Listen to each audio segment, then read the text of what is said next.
Hi, everybody. My name is Dr. Lisa Richardson from Flow Web Strategy and Design, and I am here to welcome you to the very first Web Strategy Wednesdays. Here I will be sharing my thoughts and answering your questions on web strategy and making your business more profitable online.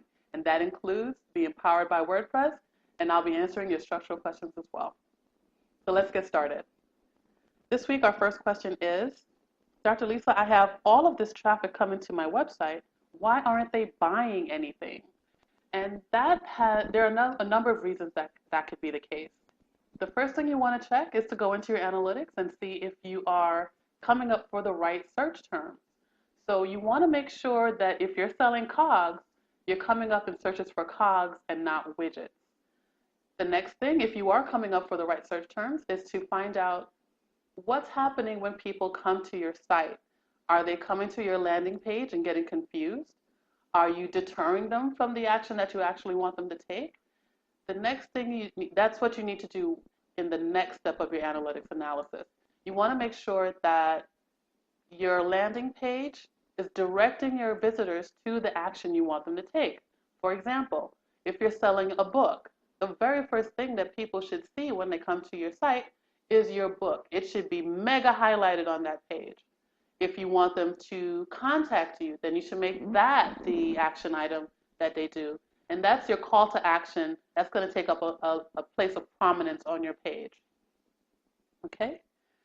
The next thing, if your call to action is okay, or if you're finding that people are spending a lot of time on your site, that means that they come to your site expecting to find something, and somehow they're not being able to complete the process. So I want to have you look at your user experience, maybe talk to a few of your customers that have completed their experience, and see what they have to say. Okay? Next question is, how do you create a landing page for your theme?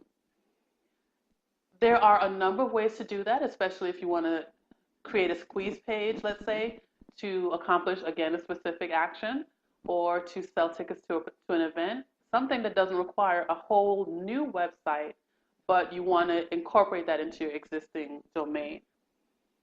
You can take plugins or themes that you can install on a subdomain of your site, or I've just discovered WordPress landing pages, which is a plugin that allows you to create exactly what you asked for, a different page for within your site that allows you to create a funnel for a specific action, whether it's getting signups for your opt-in, selling a book, or using it as event registration. And don't worry about trying to find it. I'll make sure that you have the links to all of the tools that I recommend in the description below the video. All right.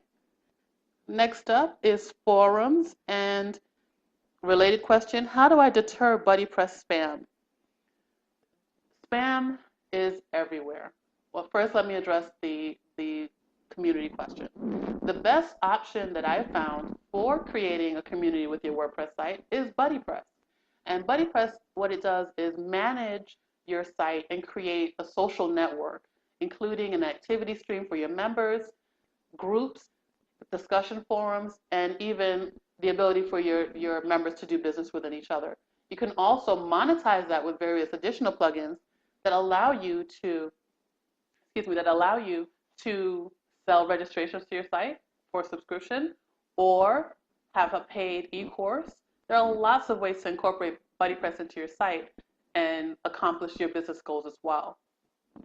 Managing spam registrations is the job, in my case, of BP registration. Now, this is a great plugin that allows you to manage your users effectively and also do some sort of bulk action item for your registrations. Now, the challenge is the original plugin author is no longer updating the plugin. So what the community has done is get together and is open sourcing the updates to the plugin and posting those updates to GitHub.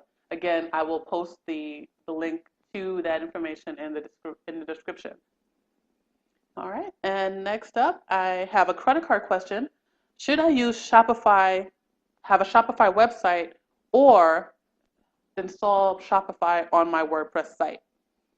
Now, in most cases, I say manage your business from within your WordPress site and avoid using extraneous third-party options. However, because this is a credit card processing issue, I want to stress that while your shopping cart can be installed on your site, excuse me, while your shopping cart can be installed on your site, you want to make sure that the credit card processing is being managed by a third party, whether that's PayPal, Authorize.net, Mizraj, or some other processor who has more wherewithal to absorb that necessary risk, okay?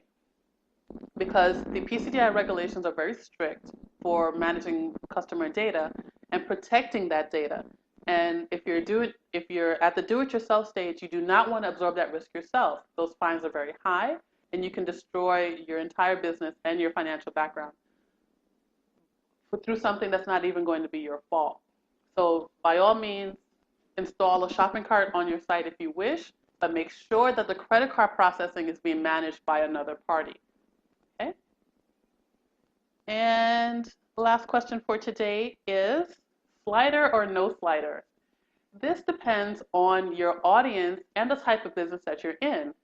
In most cases, a visual business almost depends on a slider to get people interested in the site and to get them involved in clicking through to your additional content.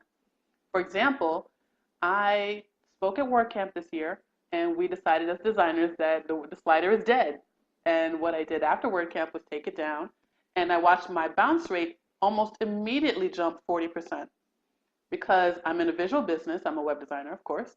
And what happened was people could no longer see the examples of my work on the front page. And that is a design issue. So what I did was put the slider back, and lo and behold, my bounce rate is back down to about 5 or 6%. So that means that people are searching for what I have and staying on the site. And you want to have that sort of responsiveness to your site visitors. So make sure you're paying attention to your analytics. See what your customers want from you. Talk to them, of course, and make sure that you're doing the best you can to respond, to give your customers the best possible user experience. That's it for Web Strategy Wednesdays this week. If you have questions that you'd like me to answer on the air, please and send me an email at wsw@youcanflow.com. You can find me on Twitter at Dr. Lisa WP and on Facebook at facebook.com/youcanflow. Have a good one. See you next week.